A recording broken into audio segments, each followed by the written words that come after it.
giữa chốn không gian mà mình tung đôi cánh bay bàn, vừa đao non cao rừng núi bát ngàn vì đại dương xanh. Rời xa đông vui nơi chốn thị thành, cho em được mãi sống bên anh. Đôi mình vui say câu chuyện trò, bỏ quên muôn phiền âu lo. Cứ thế mỗi ngày được thấy đôi môi mỉm cười, nhẹ vuốt mái tóc lúc sơ mai cùng đón ánh mặt trời. Để anh vẫn thấy kỷ niệm của hai chúng ta, còn tìm luôn giữ mãi ký ức không rời xa. Để anh vẫn thấy nồng nàn nơi những ngón tay, yêu thương ấm áp khi xưa em gửi trao. Ngày tháng cứ thế vẫn mãi trôi nhanh, đại dương cất tiếng gọi anh, cùng phiêu du trên con sóng bạc đầu như ngày còn bên nhau.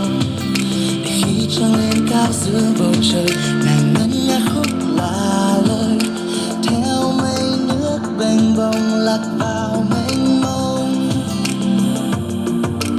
Cứ thế mỗi ngày được thấy đôi môi mỉm cười, nhẹ vuốt mái tóc lúc sơ mai đón ánh mặt trời.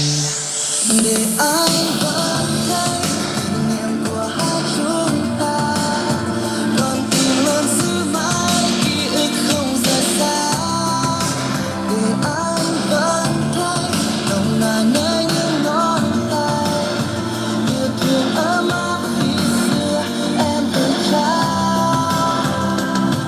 Nâng ngỡ trong anh đời vơi như là sáng xô giữa biển khơi, để hứa khi xưa cùng nhau em chỉ mong anh luôn cười vui. Để anh vẫn thấy kỷ niệm của hai chúng ta là đóa hoa trên khuôn ngực anh. Hôm nay ngày em ra đi đến chốn trăng xanh, nơi cất dấu bí mật đẹp như bức tranh. Em đem lời thầm thì nhờ làn gió nhắn với anh, ở giữa những mây trời vươn quanh đôi cánh chim bay. Để anh vẫn thấy kỷ niệm của hai chúng ta, còn tìm luôn giữ mãi ký ức không rời xa. Để anh vẫn thấy nồng nàn nơi những ngón tay. Để biết thông tin tài khoản, bấm phím 1. Để nạp tiền, bấm phím 2. Để được trợ giúp, bấm phím 3. Để biết số điện thoại của quý khách. Tài khoản chính của quý khách còn 11.050 đồng, được sử dụng đến ngày 28 tháng 4 2000.